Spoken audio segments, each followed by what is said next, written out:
Well, good morning, and thank you everybody for watching my video. This morning I'm going to share with you where the expression crocodile tears came from, as best as I can. And I live here in Central Florida, and it's very humid, it's very warm, expect a lot of thunderstorms, and the wildlife down here is none like I've seen any other. I've lived a lot of different places. And one of the things that you see a lot of down here is alligators. It's very commonplace. Any place that you see water, you're going to see an alligator. I was told that by my grandmother when I first moved down here. And she was right. Lo and behold, it didn't take long. And you can go some places and see them all day long. People find them underneath their cars. They find them in their front porches, in their swimming pools, climbing over fences. They like to eat dogs. They like to eat people too. They can get them. There's some funny stories about that. And I don't mean that in a very morbid way. I mean, there are people who have run from the law and thought that it was a good idea to go into a lake. No doubt these are drug addicts and stuff like this, and they come out with one arm less. And it's just some of these things just turn out kind of funny. I don't know. I don't know what that says about me, but I guess in some regions there are actually crocodiles, which are typically, I guess, I don't know a lot about crocodiles, but I guess that they're typically saltwater. I don't know. That doesn't make much sense to me, but apparently they are in some places here in Florida. Now, I've never seen a crocodile in the wild. I've seen them in captivity. I've seen them on television, but one thing I do know is that whenever we talk about someone expressing fake emotions, we will say, "Oh, those are crocodile tears. Did you see those crocodile tears?" And this is usually when someone acts like they're crying, but there are no tears that are produced, and or perhaps they do have tears, but the emotions are fake nevertheless. And so, why do we use that term crocodile tears? Well, apparently ancient travelers had seen crocodiles eat, and the crocodiles would produce tears while they ate, and so their thinking was they cry over what they eat, but they don't mean it. All right? And crocodiles do cry when they eat. Believe it or not, they actually do. When their mouth is full of food, the food presses against the lacrimal gland, which is where we get the word lacrimose from the word lacrimal, and it presses against the lacrimal gland and does produce tears. So, in a sense, I guess he does cry when he eats, but he does not mean it. He's not crying over his food. He's not sad that he killed anything. But the tears are there. And so that's where we get that expression. Lately here, we've seen a really good example of that in Kathy Griffin. If you have had your finger to the wind, you no doubt have heard about this and her whole public monstrosity, which had her holding up a severed Donald Trump head, and she has received a lot of backlash from this. And then she goes out publicly and cries about it and saying that Trump pretty much has ruined her, and there are no tears coming from her eyes. It wouldn't matter if there was. Even in her own statement, she still takes absolutely no responsibility. She's not. You can tell she's not sorry for what she said or did. And I don't care who you vote for. I don't care where you stand. I don't care, what side of the line you stand on. That doesn't matter to me. That's a bad decision, regardless. And she just did something really stupid, but she was expressing fake emotions, and everybody knew it. And that's the thing about people who do that. There's a lot of fake emotions expressed out there.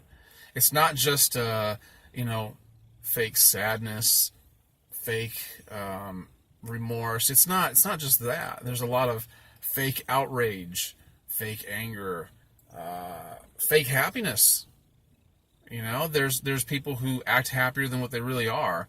And it's usually, we usually don't have a problem with it unless we know that people are using it just to manipulate us or anybody else. That's where the rub comes in. We don't like to be manipulated. And the thing about people who express fake emotions is they're usually chronic about it. And we know it. And they don't think we know it. It's one of those things where these people actually think that everyone else around them is stupid. And you just can't fool all the people all the time. I'm not going to quote Abraham Lincoln because I know I'm going to get that wrong. But you know that you may be able to fool some of the people some of the time. But you can't fool them all the time. And they really think they can, I guess. And I'm going to guess that when they are confronted with the idea, and I'm not going to guess, I'm just going to say from my experience, when you confront them and say, look, I know what you're doing, I know this isn't real, the veil comes down very quickly, they and then become obnoxious and unrepentant and have an I don't care attitude, and the real them comes out. So generally how I handle things like this, and because I'm naturally very suspicious of strong emotions when they're expressed to me. Not that I don't think people are capable of strong emotions. They absolutely are. I consider myself to be a pretty emotional person. I experience emotions just like anybody else does on the whole spectrum of feelings. And so I don't have a problem with strong emotions. But I am, when I don't know a person real well and they're expressing strong emotions to me, I am very suspicious. And I don't know, maybe suspicious is a strong word, suspect, maybe. I handle it with kid gloves. So what I do is when someone is acting too happy or too sad or too angry, and it seems a little disjointed with reality, I don't respond with any emotions of my own. I pretty much stay stone cold. I don't want to appear unfeeling, but I don't match their level of emotion, which is what they're expecting. If the emotion is real, then it remains consistent. They don't come down off of it very quickly. If you sit back and are patient and allow that person to express themselves, and you don't match their emotion, and you just let them put it all out there. In other words, if you have a clinical approach to it, much like a doctor would, you go into a doctor and you're talking about all these ailments you're having, all these symptoms you're having, and you are expressing great concern. He doesn't sit there and match your concern or your expressions. He has a very clinical approach to it and emotionless, and he does that. They do that a lot of time to calm you down, and they don't want to mislead you. They don't want to mislead you and let you remain convinced of something that may not be true. But that's what I do with people that are expressing what I think might be a fake emotion. I have a very clinical approach to that, where I just don't respond emotionally myself. I certainly don't match theirs. And if it's fake, that veil will drop. It will drop. And you'll find out very quickly. And there's a lot of people out there like that.